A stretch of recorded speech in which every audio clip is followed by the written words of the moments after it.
Hello, my lovelies. Welcome to Torrin Talk. I don't have an addition for this in my brain yet. Hopefully there will be something good there. I don't know. Hi. So you're probably looking at my hair. I already filmed Thursday's video. It has taken hours. This Thursday we are paying tribute to Daenerys Stormborn, first of her name, yada yada yada, by doing the full Targaryen as best as we can with the hair on our head. I could have done a better job if I had in fact bought some hair pieces, but I didn't, because I really, you guys know me, I want to see how it looks on an actual person's head. And if we were actually able to recreate it. I'd say we did probably 75% of a good job. So this is what it looks like. So you get your sneak preview to see how it's going to turn out.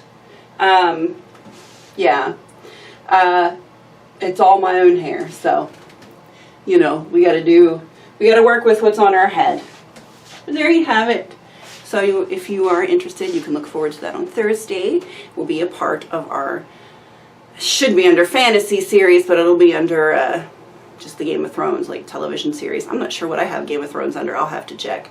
Game of Thrones hair. I won't say this will be the final one, end all be all, because I do plan on watching them again if I notice anything. Maybe we'll have more and we'll revisit. I don't know. There's also talks of other shows in the series, or in the world, I should say, in the works at HBO, maybe some prequels or sister shows, so we might still get great hair. Who knows? But for us, this is it. This is my last Game of Thrones hairstyle for the time being. Let us all. It's so sad. I've been doing it for 8 years. So, yeah. So, that's enough. You can listen to me wax poetic and philosophical about that on Thursday if you are so inclined. As for today, how did this weekend go? You guys know I had a gig. I looked good. I can say that. Okay, real talk. We played the Moose. It was a holiday weekend, so alas, our crowd mostly left early. The people that stayed made sure to let us know that it wasn't us.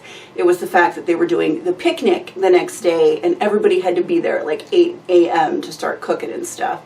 And yeah, so they kind of skedaddled a little early because we were playing from 8 to midnight. Like, we had a good crowd until around 10, and then they were like, yeah, we gotta go.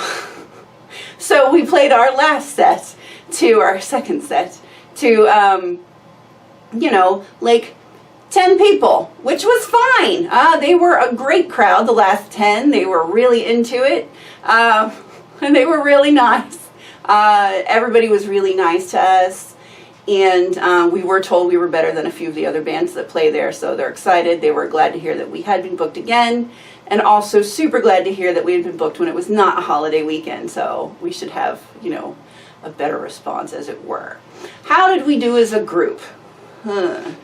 When I put together our set list, I tried to put like all of our strongest. You don't want to put all of your strongest songs in one list, but I would say that the front end was a little more top heavy with our really good stuff. With a couple of our best in the second set, just to kind of balance things out, but you know, we had to knock the rust off. We hadn't played in a long time out in front of people, and we had all those new songs that we had to learn. So it was, you know, we were a little nervous, whatnot. Plus playing for a crowd of people that we've never played for before, so you're not really sure how they're going to receive you, as it were. Shockingly, they loved our songs the most. Because, you know, we let them know, we're like, you know, we're going to play some covers, but we're going to throw some of ours in. They're like, yeah, we want to hear those. And when we got requests in the second set, it was for one of the songs we had played in the first set that they wanted to hear again because they really liked it.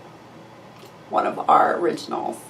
So that is actually really cool because it was a very open crowd that was open to new music, which was really nice. They just wanted to hear good stuff, and they dance.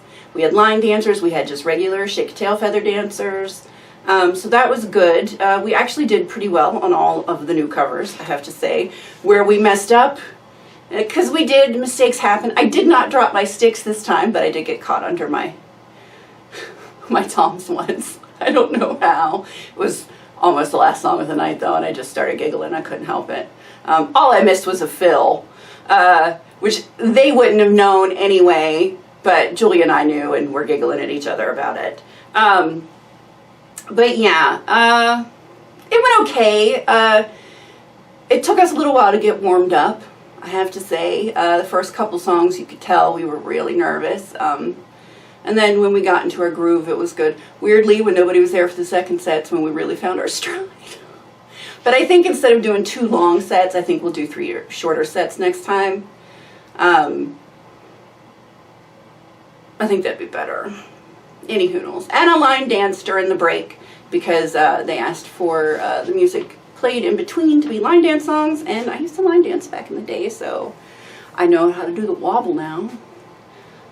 Yay. I learned on YouTube, so I would at least know that one. I of course knew the Cupid Shuffle and all that stuff. I remember the Boot Scoot and Boogie from when I was young. So yeah, any hoodles, doesn't matter. It went okay. It wasn't the greatest gig we've ever played. It was not the worst gig we've ever played. It was right dead center in the middle, but I think that the next time we play, it will be good because we have a little better sense of the folks there now, and they came up and talked to us, and they were really nice, and they were very receptive to us. So we're not going to be as nervous going in the second time. Do you know what I mean? We're going to feel a lot more comfortable because we know the names of people there now, and we'll have familiar faces and stuff like that, which is always nice. So I think it went okay. I think it went better than, you know, considering we haven't played in over a year. Hey, that wasn't too bad. One of the guys that stayed around after us, we were doing Takedown, told me there was a couple of dudes at the bar. I'm the first woman drummer they've ever had. And apparently a couple of people at the bar were like, she's only got a 3-piece kit. Ugh. And he goes, well, number one, it's more than a 3-piece kit. And number two, even if it was a 3-piece kit, as long as you keep rhythm, who cares? I'm like, not everybody can be Neil Peart. I don't pretend to be Neil Peart.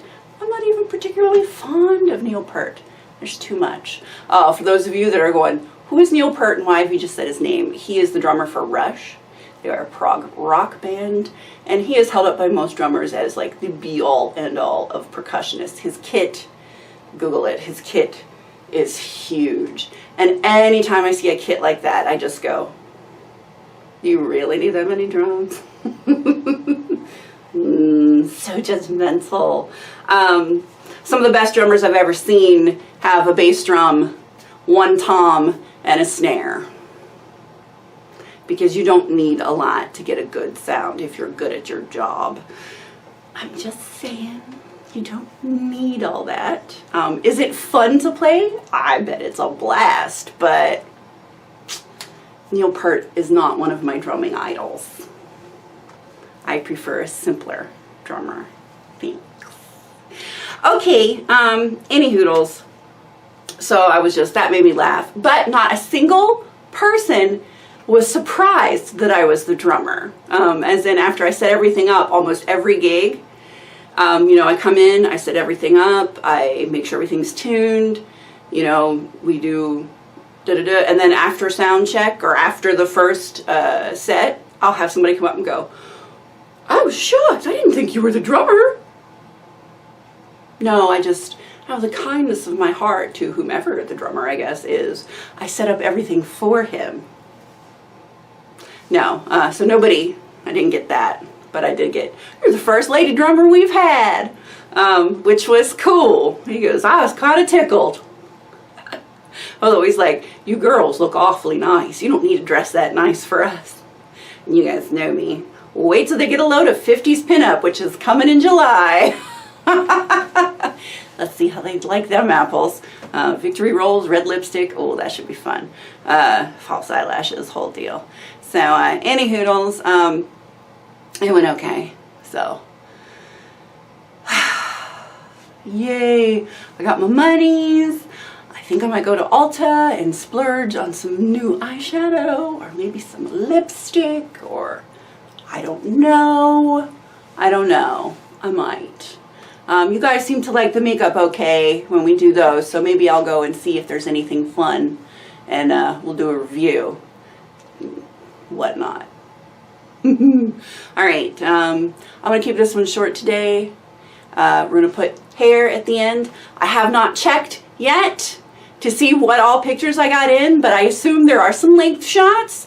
I'm also going to assume there's some hairstyles, and it'll just be hair, though. We're going to have hair at the end of today's vid, and I hope it's beautiful. I know it's beautiful. I do keep up with y'all. I have seen a lot of gorgeous stuff happening, but I haven't decided what I'm pulling yet. So, just stay tuned for the pretty. Alrighty, I love you guys. I will see you on Thursday with this crazy hair. And, yeah, until then, have a great day. I love you guys. Bye.